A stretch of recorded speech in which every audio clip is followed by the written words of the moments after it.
What's up, everybody? Welcome back to the Arizona Cardinals rebuild franchise on Madden 19. It's off-season time, and today we try to improve this team after a 6-10 campaign. This was the year we defended our Super Bowl title, and we did not do it very well. We had one good stretch towards the middle of the season where we won a few games in a row, and it looked like we might save our season after moving Patrick Peterson from safety back to corner. We won 4 games in a row and then proceeded to lose our next 4. We had 2 separate 4-game losing streaks this season. Very frustrating year, but now a chance to put it all behind us and get this team better. And there are some things that we need to focus on this offseason. I think defense is maybe the biggest one. We have some great players in place on offense. Lester Phelps, Jason Lemon, Isaac White. A pretty good offensive line that needs to get stronger in the interior. But defensively, we got to get another pass rusher, that's for sure. We should address our secondary and our linebacker core. I think we have to address 4 spots on defense this year. Edge defender, interior defender, linebacker, and defensive back. Whether that's a safety, whether it's a corner. I'd prefer to address safety. You see Pat Pete here, by the way, down to a 79 overall. Not the player he once was. Still might be good to have on the team, but he's 34 now. He's not a high caliber corner, and we can't count on him to start moving forward. So things got to get figured out, and let's get started. We do have some free agents who are set to hit the open market if we don't take care of them. And we'll start with the higher tiered free agents. Chris Godwin is the most expensive here if we choose to keep him at about $41 million, close to the same deal we signed Isaac White to. Godwin is good. He's likely done improving, though, as a player. He might get up to an 85 and start regressing, but for the most part, what you see is what you get here with Godwin. He's a good receiver. This season, he had 833 yards and 4 touchdowns, not elite numbers. Isaac White had 1,000 yards. I don't know if I want to pay $11 million a year, though. I know that Lester Phelps' contract's going to be coming up pretty soon, and I don't want to be over-invested on the offensive side of the football. Let's check our salaries quick. I wish they could do a percentage breakdown, like how much of your cap is going to offense and defense, but here are the top salary cap hits going into the future. We have Joey Bosa, Isaiah Wynn, Pat Pete's deal is done, so I guess focus on the 2025 category here. That's where Isaac White's in here, and Deshaunte Nolan's price goes up. We can definitely afford Chris Godwin. I just wonder if it's a good idea to see the open market, see what else is out there, and then just be able to use more information to hopefully make a better decision. I just don't want it to end up costing us more money if we do keep him. Jonathan Allen is 29. I do not plan on giving him this 2-year deal. I think it's reasonable, but he's not coming off a very good season, had very little production, and he's 29 years old at 81 overall. So regression's going to kick in, and we have to find some defensive tackles to start building around anyway. Antoine Knight could be one of those players. Now, we signed him in the middle of the season. I'm intrigued by him, but I don't want to give him $3 million a year necessarily. So sometimes these lower tiered free agents kind of accept nearly whatever you throw at them. I would be comfortable going 4/2, and Knight says yes.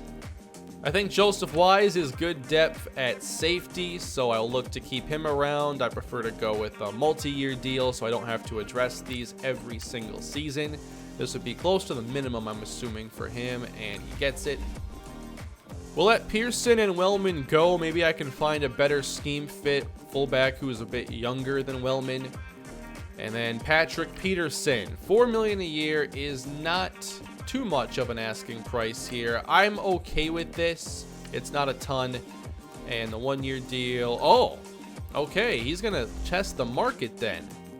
For Ricky Seals-Jones, I believe Sean Petrowski can be that backup tight end, or we can find somebody new. Seals-Jones has been here from the start, but we're going to move on now. Oh, actually, Petrowski's hitting the market as well. I might have to find the new backup tight end entirely. which isn't a bad idea at this point to get younger at that spot. Armstrong rejected a $900,000 deal. He'll test the market. Lynn Simpson, backup corner. I think we have enough depth here. Honestly, I prefer to get somebody on like a 4-year deal, you know, drafted, rookie contract and all, so I'm going to pass on him. Jalen Bailey also going to pass. Marquise Pleasant. I didn't really think I'd want to keep him, and I think at $5 million a year, we'll stick with Deontay Graham. Christian Kirk, we're actually going to let him go as well. We've got to find some receivers who are going to develop a little bit more. I'll come back to him when free agency is wide open, but for now, we're going to let him test. He's 27 years old. He's been good, though, for us. He's been steady. It's just we're looking for someone who can be a bit more productive, but Kirk did help us win a Super Bowl.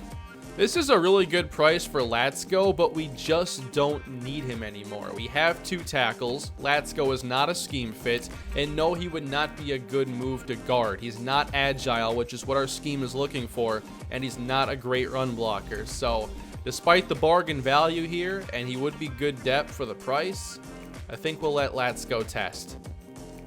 With Godwin, we'll let him test as well. If I make an offer, it'll likely be less than 4 years. So I don't end up keeping very many of these players, especially the veterans. Could be a lot of change this year on the team, so that could be exciting. Let's get into unrestricted free agency. Retirements first and foremost. Alshon Jeffrey, Melvin Ingram, Doug Baldwin, Earl Thomas, Matt Ryan. A variety of All-Pro and Pro Bowl players at one time or another. And then you can see some of the re-signings going on around the league as well. Bernardrick McKinney's available. I wonder how old he is now, though. We are a handful of years in the future. Adam Thielen's available, but I doubt he's really any good anymore in this. What about Obi Melifonwu? He was just a Pro Bowler, and they let him go. There's no way he would have been that expensive. And to the open market we go. Yannick Ngakoue is available. 29 years old. He's the kind of 29-year-old I would be able to sign and be happy with because regression isn't going to make him below average. But you're probably not going to get too many elite seasons out of him. Got some good players out there, though. There's a good quarterback as well. Tanner Merritt hit the open market. He'll get a big deal, I'm sure. Desmond Trufant, AJ Boye, Levante David. He's the kind of player that would be a good signing for us for a season, but at like $10-11 million, we could squeeze it in. We have enough cap room. Andrew Luck's available. Wow. Godwin has interest from the Saints and the Colts. Melvin Gordon, Eric Berry. Oh, David Johnson's available again. Offensive line help is not going to come in free agency because there are almost no scheme fits here, and most of them are really low rated. It's a high priority of mine to find scheme fits this year that can actually develop into high quality offensive linemen. We're going to make an offer here to Danny Shelton. We were not a good run defending team this season, and I want to sign Danny Shelton to hopefully help fix that. He would not be a long-term solution, but he could definitely help us out in our next season. I made a 3-year offer to Chris Godwin. It's for more money per year. It's just one less season. If Christian Kirk's not going to have much interest, then I definitely will make an offer. I expected there to be a larger market, but I think that I'm cool going with something like this.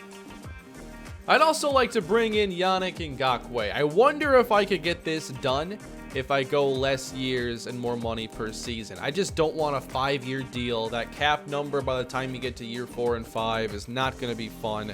I'd like 3 years, and I'd be willing to pay more per year for it. So it turns out I'm making a lot of offers to players that I was originally going to let go. It's just they're not getting much of a market. So let's bring Seals Jones back if we can. And what if we could get one season from a player like Desmond Trufant, who still appears to have a lot left in the tank? I think he'd fit us really well. Not quite a scheme fit, but I don't think it's a big deal. We see this all the time in these franchises. When cornerbacks get old, they just all of a sudden want like $10 million a year. They sign 1-year deals. They bounce around from team to team. It's kind of hilarious. All right, I've made quite a few offers now.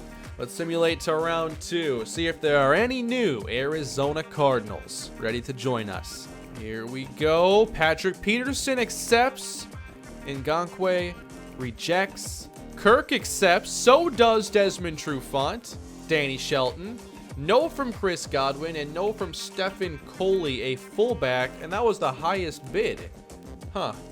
All I did was raise a signing bonus. I guess it wasn't good enough. But we missed out on Godwin. We missed out on Ngakoue. Now, I could have made the offers that they wanted, but the reason that I didn't is because I don't see this roster as, like, we could win a Super Bowl next season, like, likely.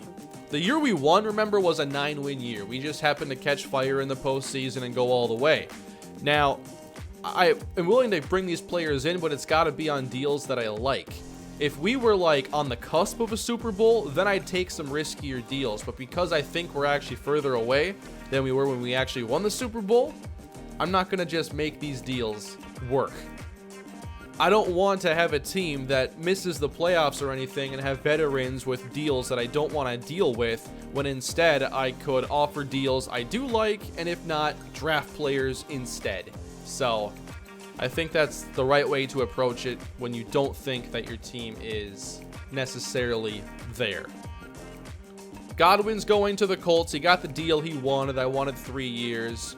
He wanted this one, so he's going to have a few years of regression there in a little bit.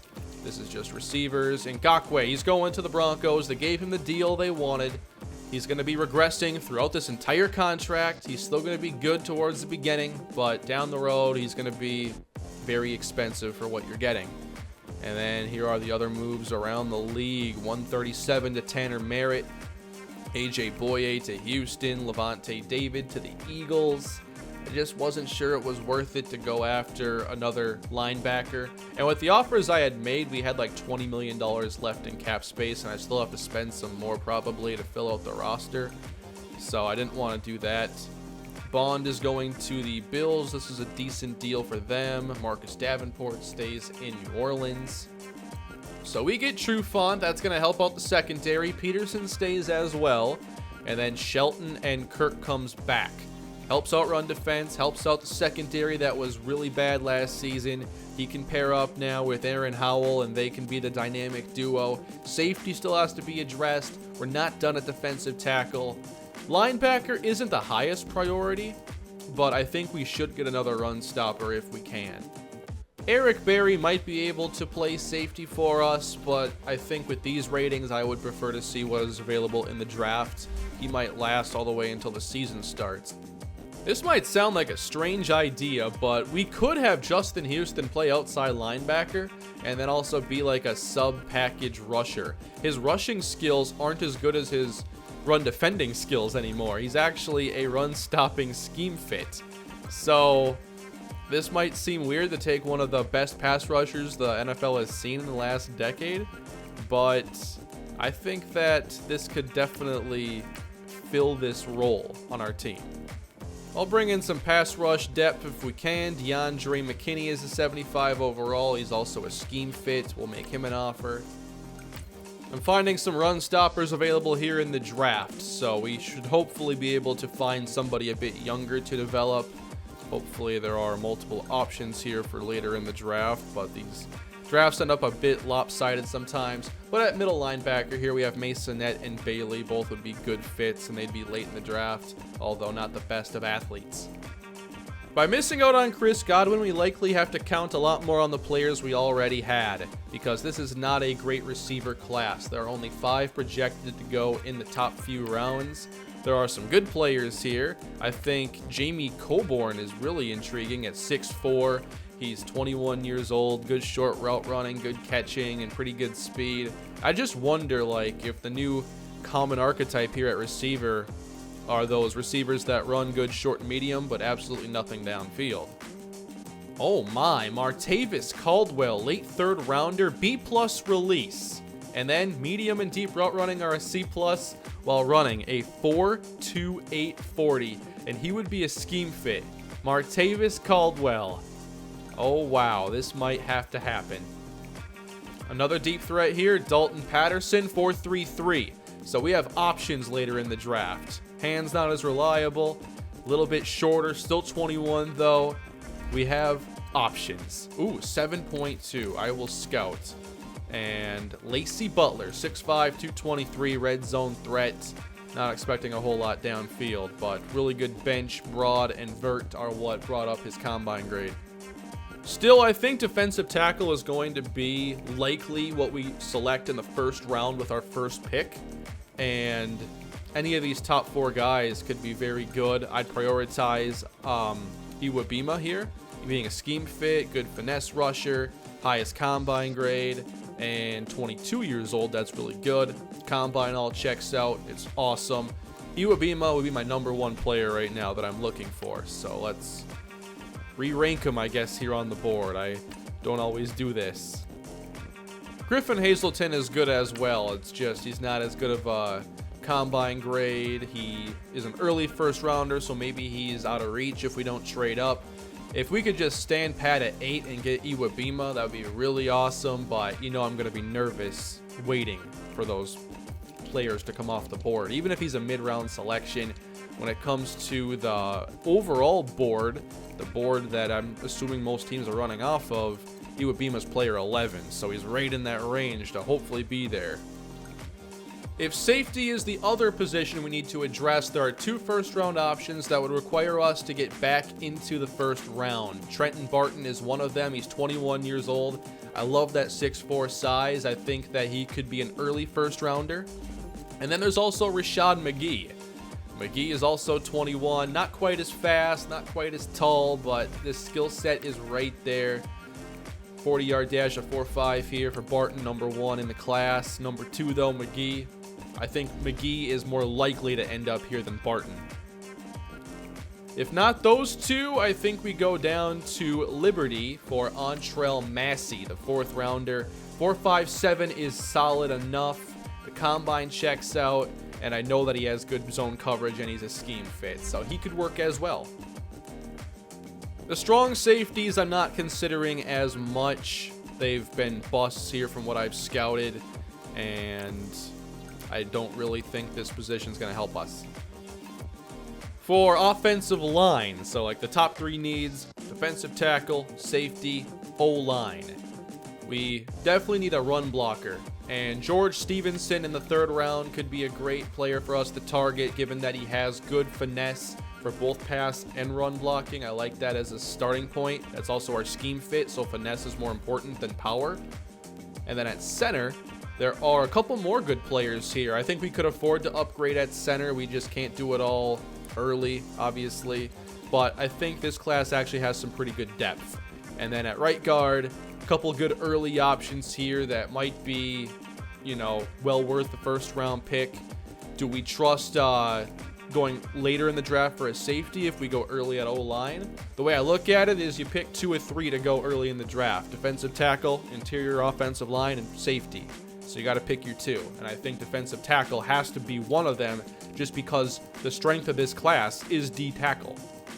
Also, the depth looks super questionable. So if you don't take it early, you might not get a starter at all. All right, McKinney. He's joined us now, another pass rusher to provide some depth. Here's how things look at the moment. Don't tell Jalen Graham I tried to replace him with Yannick Ngakoue. He's still going to have a chance to start and be a high-caliber player. But we have some improved depth now behind him. Edge, I think, is probably not going to be addressed again in the offseason unless there's a value late. Defensive tackle, we need to. Linebacker, I hope to. And safety, for sure, got to address that. And then got to go after offensive linemen here. Titus Green is a scheme fit. So, I mean, he is a player we could maybe stick with and try developing. It's just how far can he go? How much better can he get? And then at center, I do think we should find a scheme fit here. Strojny is going to be a scheme fit, so I wouldn't worry about that. My only concern right now is that I can only find good right guards, and we end up replacing Green, who's already a scheme fit. And then it's like center would have been a better place to go. And there's good centers in this class, so maybe that's what I go with then. Looks like a second tight end could also be used by us. Didn't find anybody in free agency I was intrigued by, and I think Ricky Seals-Jones told me to go away with my offer, unless it's still out there. Oh, it is. Okay. Justin Houston still waiting. All right, Paul Komar, mid-round prospect, probably not going to be taken by us. He's just going to go too early in the draft, most likely. Anybody who ran a decent 40. I really hope in Madden 20 that these players start actually running decent 40 times, because these players have very little potential at being vertical threats. If I do address O-line early, Devin Brasil could be a good player to take, but he wouldn't be a scheme fit. We're looking for agile interior linemen. So in that case, now you go down to Will Petras. He could be a mid-round player. And typically, I think, I saw somewhere that the average starting center was selected in like the 3rd or 4th round. So early centers, not very common. This is kind of a range where you can still expect to get somebody starter capable. Cole Nails out of Minnesota. Is he tough as his name suggests? Hope so. Rajan Spade impressed in just about every way at his pro day. He's going to be a monster on an NFL D-line. We'll have to check out Spade. Montana State linebacker Cooper Offenhuzel? I don't know if I'm saying that correctly. Definitely not. Speed drills were his weak spot. Jean-Pierre skipping off-season workouts has some teams backing away from him even if they need some offensive help. And Rashad McGee is one of the top defensive backs in my mock. Okay, Spade is the edge rusher. He's not going to be on our radar then. Sure, he's good. Hello, Justin Houston. Okay, so as extra edge rusher depth, and he will be playing off-ball linebacker. It's going to be really, really strange. But I think that it's the best role for him now. He's still a run stopper. It's what we need. So Justin Houston, welcome to the desert. And with that, we are on to the NFL draft. And I think we're all well aware of what we're looking for. Defensive tackle, safety, maybe a playmaker on offense, and an offensive lineman. Those things must be addressed. Let's get underway, everybody. Welcome to the 2024 draft. Wow, we are pretty far into this series, aren't we?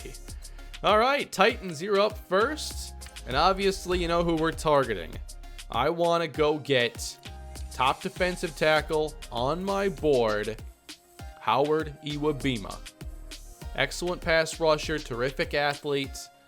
I like that he's young, he's a scheme fit. There's nothing here that causes any kind of concern. So Iwabima is the player that I'm hoping to get here in round number 1. We have the 8th pick. We have 3 third-round picks, 3 fourth-round picks, and 2 5s. So there's a lot of potential ammo for us to trade up with.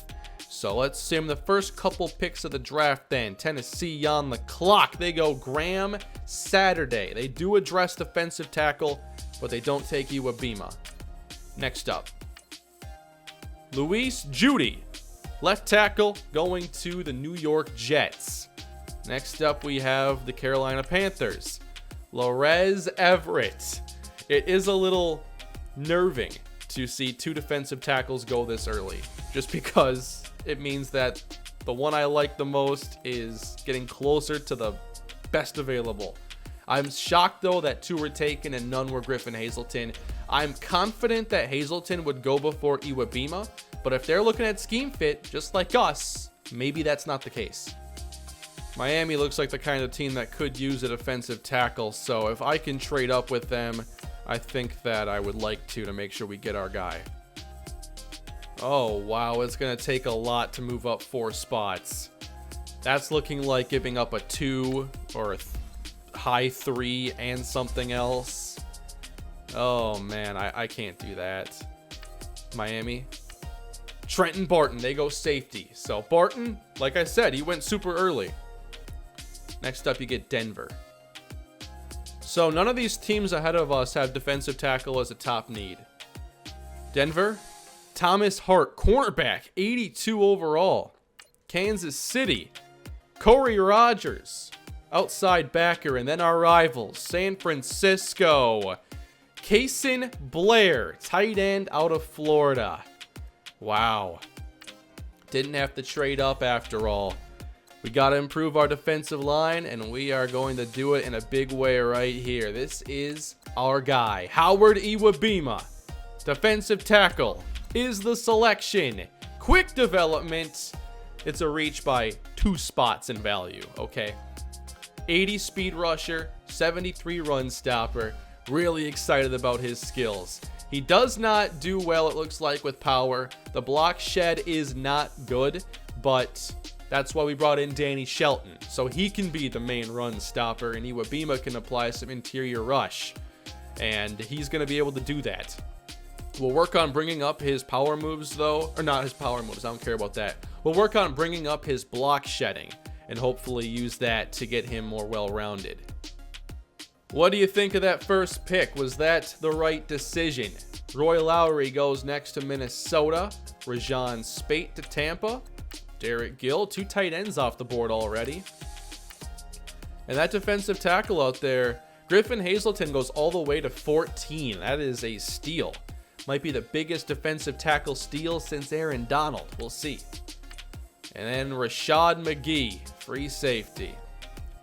He was the one that I said should go earlier than his projection. Wasn't he a late first? Maybe he was mid. We're in mid now. But that puts us in position maybe more to focus on Antrell Massey at safety. And then if we're looking at trading up now from our next selection here in a handful of picks, what do we do? If I wanted to move up for Devin Brasile, I know he's not a scheme fit. He's a power player, but I don't know if Agile is that far behind because he did have a really good 40. He had a good 3-cone and 20-yard shuttle. He just happens to fit power better because he had the top bench press. So, and the ratings, I guess, suggest also that power is likely better for him. But I wonder if he could be made into an Agile center and therefore a great fit. That would be maybe the one player worth trading all the way up for. I would have loved to go after Rashad McGee. It's just he went way too early. He's at 15. You saw what it took to move up from 8 to 4. Now we have to move up from 40 to 15. That would have taken a lot. I'm not sure that 3 picks would have done it.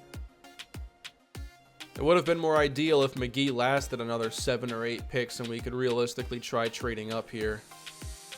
No, we probably could have gotten up then in that case. I mean, I can't do this deal to the Steelers, but I do want that center. I think that center would be a great fit. It just cost us 2 third-round picks to get up here. So it looks like we could have traded up for Rashad McGee if I wanted to. But instead, we're going to wait on safety then and now address offensive line, making our second first-round pick. But now we're not going to have a selection for a while. We'll pick early in the 3rd round, though, and we still have some 4s. So we give up 2 3s, and we are going to be going with an offensive lineman, Devin Brasile out of Georgia. He is a run blocker. We'll work on the chemistry, the scheme fit side of things later. I'm hoping he's not too far away from Agile. I want 4 points or less away. So he's the pick. Brasile, 78 overall, and Agile is only 3 points away. So that was a good call by me. He's going to get there. 94 strength, 85 impact, 82 run blocking power. I know that he fits power better, but at the end of the day, I mean, there are a lot of power defensive tackles. So if he has high run block finesse, that's not helping him against nose tackles or anybody in the middle of the field. So I think that Brasile, long run, excellent fit for us and a day 1 starter. That also means that there's a good chance that Titus Green now gets a chance to actually start and see how far he can develop this year. And the way it works in game is it's mostly predicated on this overall success of your offense. So if you run for a lot of rushing yards like in the Browns series with Perry Cummings, the offensive line got so good because they were blocking for like a 2,000-yard ground attack. So if we get a good boost there this season and we can get our running game to produce high numbers, then there's a chance Titus Green does become a mainstay along the offensive line. So we'll have to see. I also considered trading up for Rashad Narath, another defensive tackle. 76, not sure it'd be worth it to double up that early, but I thought about it. It was considered. Round 2, we have nothing to do here. Running backs going off the board, though. Wow, another 81 overall, Marion DeBose. By the way, Massey is a late 4th rounder, and considering we have 3 picks before the late round window, I'm probably going to wait until that round 4, 8th pick at the earliest. So what do we do then with our previous selection, the round 3 pick 8? What can we do with that? Do we consider maybe going after Martavis Caldwell then, a late 3rd round pick? Might not require a trade up. There are some intriguing receivers in this area. I want to see both Jean-Pierre and Coburn here because I was considering them until I saw the speed for Caldwell and what he could potentially be. The combine grade is only hurt because he's not going to jump well or be very strong, but for elusiveness and speed, I mean, he could be a game wrecker.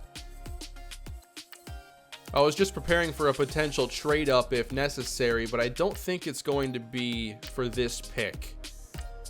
I'm glad though that I didn't run out of options in that first round to trade up for, because it felt like one of those off seasons that I had many times in the Browns where it was like, hey, let's trade up, and then I realized, oh, I missed my chance, and I did it like 48 times, so I almost let it happen again.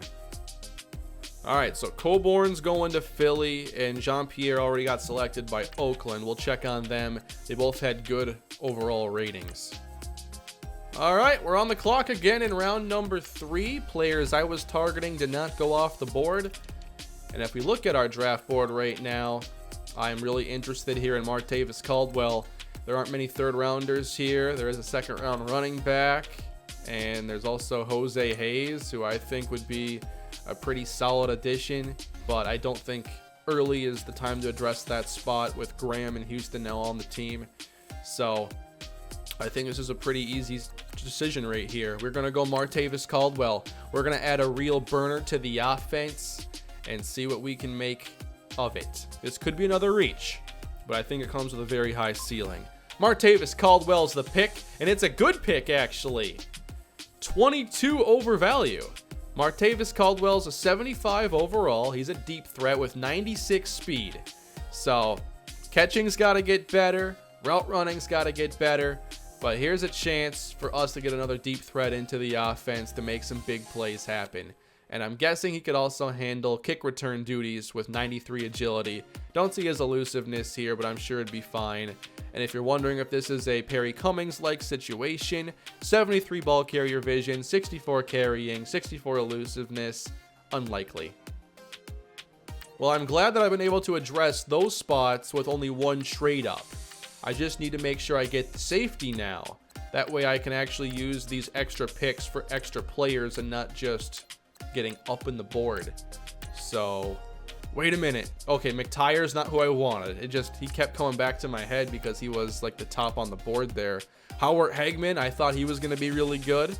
Turns out he's a 76. Massey is the top free safety available though, and I have all these extra picks. I'm not against the trade up. I just really couldn't afford to mess this up. So we give up a 5 and a 6 to make sure we can make this happen. So we've sacrificed, 4 extra picks in this draft then to get better value.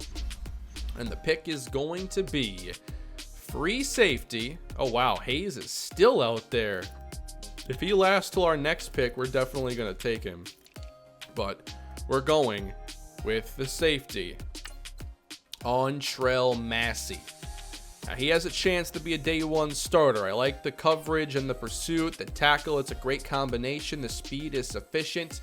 I have high hopes for this pick right here. Ontrell Massey, 73 overall, right in line with his value. He's a zone archetype, not by much. 87 speed, 80 zone. It'll take some work, but I think he has that potential to be the starting free safety we're looking for. With that, I don't think there's really much of a need for us to trade up unless I want to go get Jose Hayes. So I guess I should see how many value picks I think are intriguing on my board still. There are 30 players left. Harris Hillis, fullback. I liked him. Not super important to draft a fullback. I think Lacey Butler would also be worth getting later in the draft. But I don't know. Wide receiver is always really crowded on our depth chart. There's also Julius Masonette. He just didn't have a very good 40 time, but he could be a great run stopper.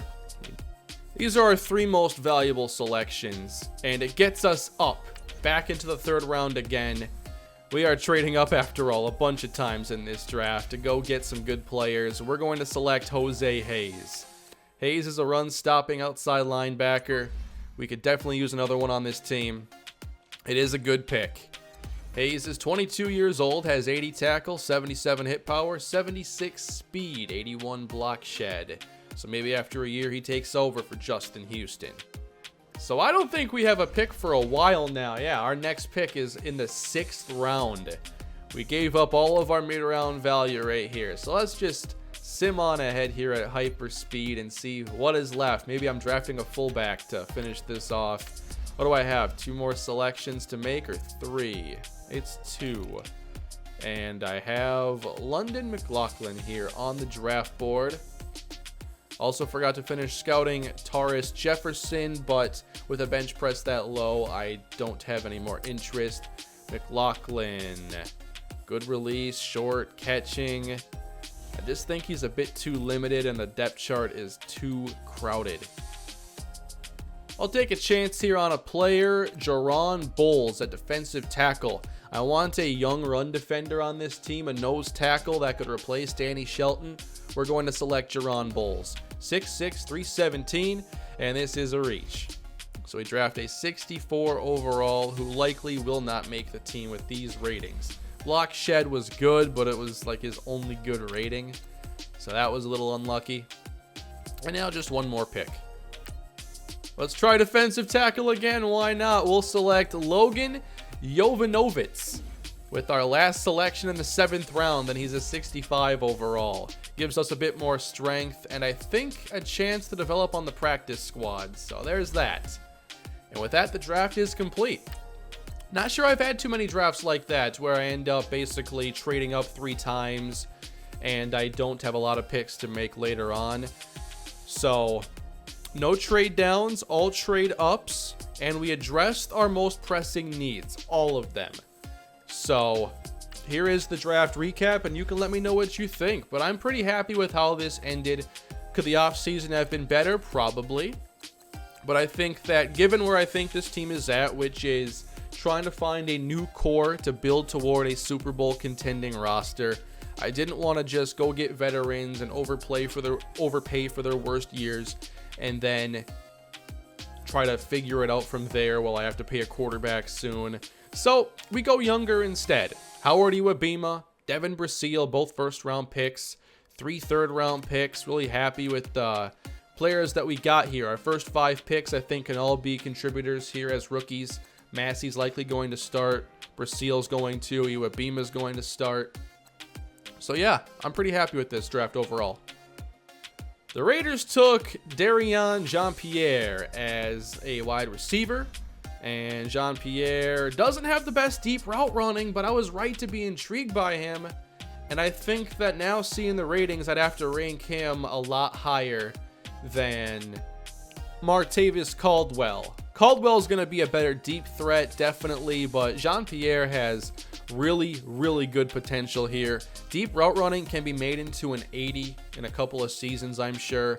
So he could definitely be a number 1 caliber wide receiver. So that was an oversight on my part, but he wasn't on the board when we selected anyway. Philadelphia took the other receiver I had a lot of interest in, and that ended up being Jamie Coburn. Coburn, 6'4", 218, 91 speed, 89 short route running. This looks like a second chance for them to go after a Jordan Matthews-like receiver. Good short route runner, not totally a downfield threat. And he looks solid as well. I like Jean-Pierre more. And we'll see what Caldwell can develop into. Highest overall player was Graham Saturday, the number 1 pick in the draft. I wasn't expecting that. 82 run stopper, 96 strength. Wow. But here are the top-rated players. Quinn Locklear, an 81 overall tight end, vertical threat with speed. All right, Locklear is like a 1 in 100 player in this game. You don't get tight ends like that too often. But did the San Francisco 49ers also? He's a superstar. We got to deal with Case and Blair moving forward. 76 speed, though, so how good is he really going to be if he's not fast? Rashad McGee. What could have been? What could have been? Quick dev, good speed, good tackle, good zone, well-rounded. Yeah, would have loved to get McGee on this team. And then Trenton Barton. Just seeing 2 free safeties ranked that highly. Barton a superstar.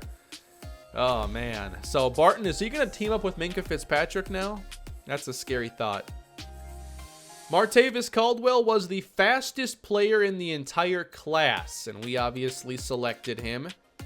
The strongest player is obviously Graham Saturday. How about the best at catching? Who had the best hands? Harmon Smith went to the Ravens and was selected in the 3rd round. He was on my board. I just thought he fit the Parker Tate mold too much, and I wanted a different kind of receiver.